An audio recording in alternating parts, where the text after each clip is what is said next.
le rapport poids-solidité. Côté armement, les agents sont munis de bâtons, matraques, de fusils lance-grenades lacrymogènes ainsi que de fusils à pompe avec cartouches en caoutchouc. Ils n'ont le droit de faire usage de leur équipement qu'en cas d'extrême nécessité.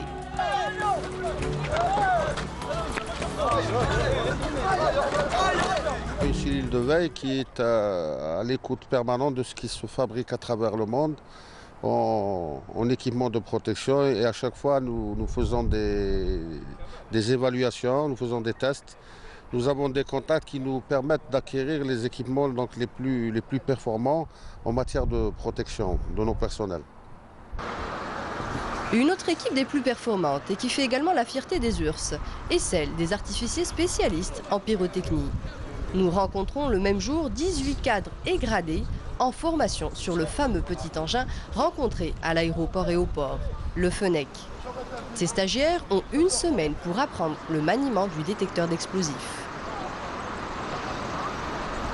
Nous avons 18 cadres et gradés. Ils sont en train de se former sur le détecteur d'explosifs donc, pour une durée d'une semaine, c'est-à-dire de 5 jours, de dimanche jusqu'à jeudi l'après-midi. Ils vont former les utilisateurs dans leurs unités respectives pour être employés après dans les barrages. Expliquez-moi ce que l'agent a fait tout à l'heure. Il a fait un carré, il a essayé de quadriller un peu. Je vais vous expliquer. L'artificier il intervient avec le détecteur d'explosifs. Il va nous confirmer s'il y a explosifs ou autres produits illicites. Est-ce que le matériel est renouvelé C'est tout à fait normal. S'il y a d'autres matériels plus sophistiqués, on l'aura. Est-ce que vous l'avez... Il y a acquisition de ce matériel? Il y a acquisition. Est-ce que vous avez changé? Non, on ne change pas. On ne change pas un équipement qui est fiable. Une fois le cours terminé, le chef des artificiers nous emmène voir les équipements utilisés en cas d'alerte à la bombe ou la découverte d'un bagage suspect. Il nous présente un robot mobile d'intervention à distance pour la neutralisation d'engins explosifs. Donc il est équipé de 2 caméras. Caméra numéro 1 et caméra numéro 2. Toute l'opération est visualisée à partir d'un moniteur. Le département dispose également d'un scanner à rayon X pour les colis, ainsi que de canons à eau dernier cri.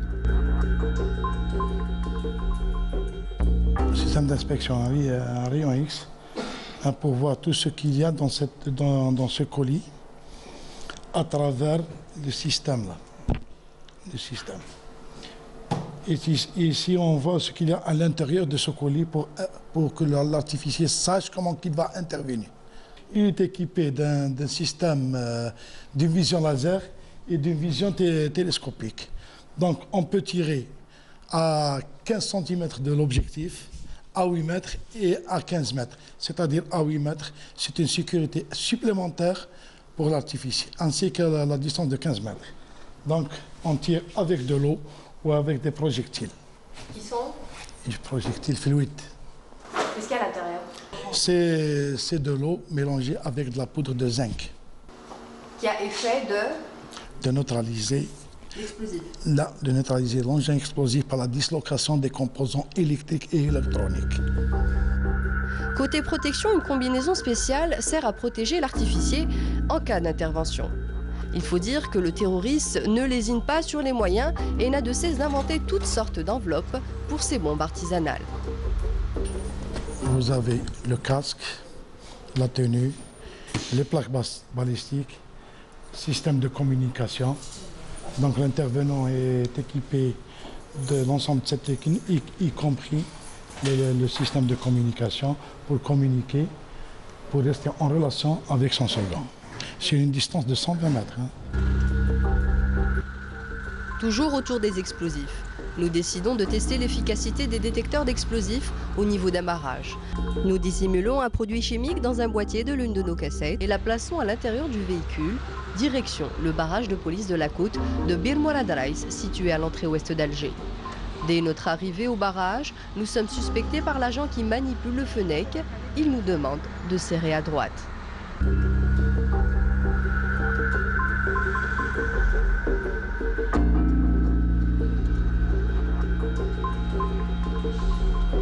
L'opération commence. Vérification des papiers.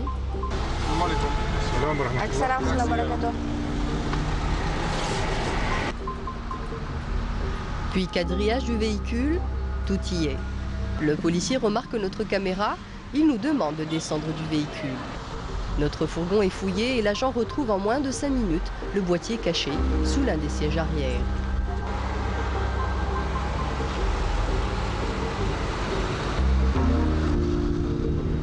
Je m'empresse alors de présenter mon ordre de mission et explique la situation aux policiers. Entre-temps, le caméraman qui n'a pas éteint la caméra continue à filmer. Nous sommes finalement autorisés à filmer à découvert.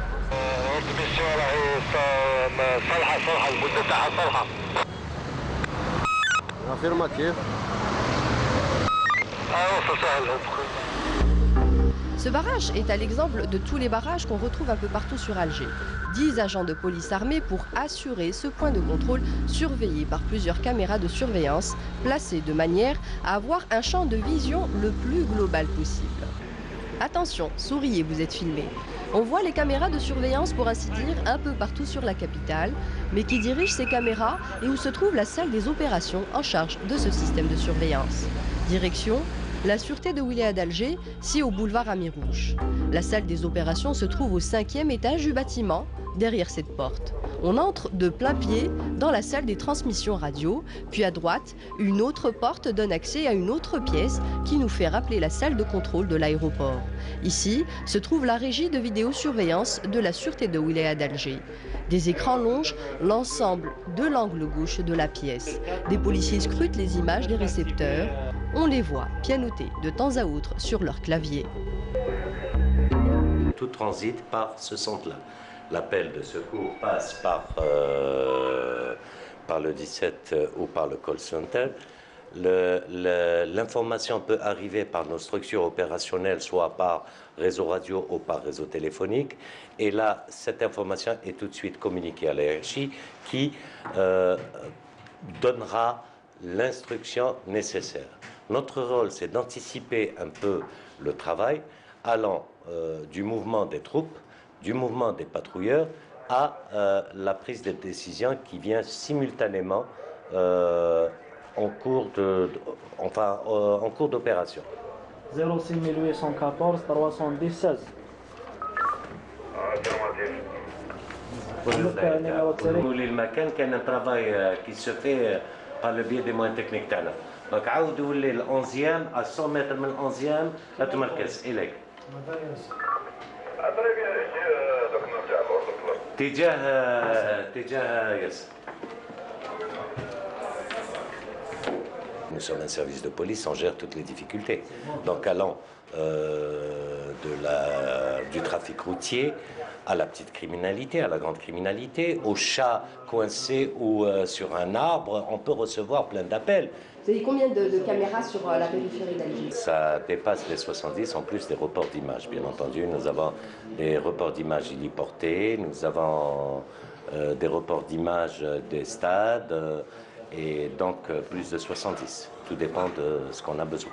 C'était une opération qui a commencé avec 16 caméras sur les artères commerçantes. Donc on a fait un essai pour voir à peu près le feedback de cette installation qui a donné ses fruits. Et progressivement, la hiérarchie a décidé d'augmenter le chiffre et c'était par phase. Le choix des endroits, bien sûr, c'est un choix qui est fait par une commission opérationnelle et non pas sur coup de tête. C'est par une commission opérationnelle dont je fais partie. Nous choisissons les endroits où nous pouvons utiliser ces caméras pour plusieurs missions. Alors, est-ce que toutes ces caméras fonctionnent? Toutes ces caméras fonctionnent. Vous allez voir des écrans noirs, c'est des écrans pour les reports d'images. Par exemple, les écrans pour les stades et le report d'images héliportés et tout ce qui s'ensuit. Donc, vous pouvez voir certains écrans noirs, éteints. Bien entendu, il n'y a pas de rencontre, il n'y a pas de survol pour l'instant. Donc, on les éteint. Lui, on passe au numérique avec l'intégration de plusieurs applications et tout ce qui s'ensuit, entre autres la reconnaissance ou la détection thermique, la détection de mouvement, y compris on peut intégrer dans le système le LAPI, la lecture automatique des plaques d'immatriculation. C'est-à-dire que maintenant c'est tellement vaste, on peut intégrer toutes les applications dont on a besoin. Toujours autour de la télésurveillance. Mais cette fois-ci, on met le cap vers l'unité aérienne de la Sûreté nationale de l'aéroport de Darbeda. Cette unité a été créée dans le cadre du plan de modernisation des moyens utilisés par la Sûreté nationale en 2003, afin de rendre l'intervention des forces de police rapide et efficace.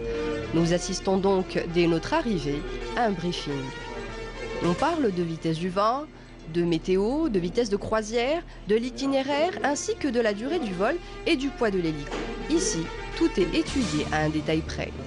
Une masse de 2300 kg, ça nous fait qu'on ne peut prendre que 50% de carburant. L'émission, on a trouvé des gens qui vendent du sable, on a arrêté quelques-uns. Maintenant, le deuxième vol, le deuxième itinéraire, c'est là au Sud.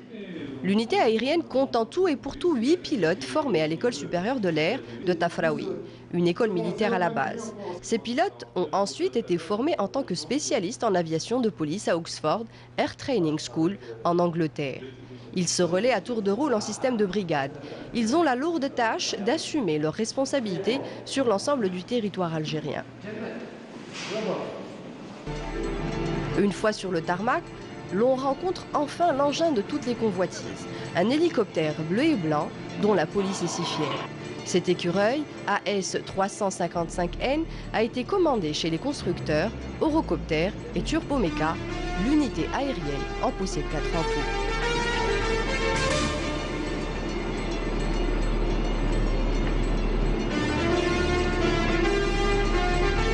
C'est un bimoteur qui est vraiment fait pour les opérations de police et qui peut surveiller et survoler les agglomérations en toute sécurité. À l'intérieur du hangar, on retrouve les autres hélicos. Les techniciens et les mécaniciens préparent l'hélico prévu pour le vol. Le caméraman s'approche pour filmer à l'intérieur de l'hélico. Il est sommé de descendre, car ici, personne n'a le droit de toucher à l'appareil, à part ceux qui l'entretiennent. Mesure de sécurité oblige.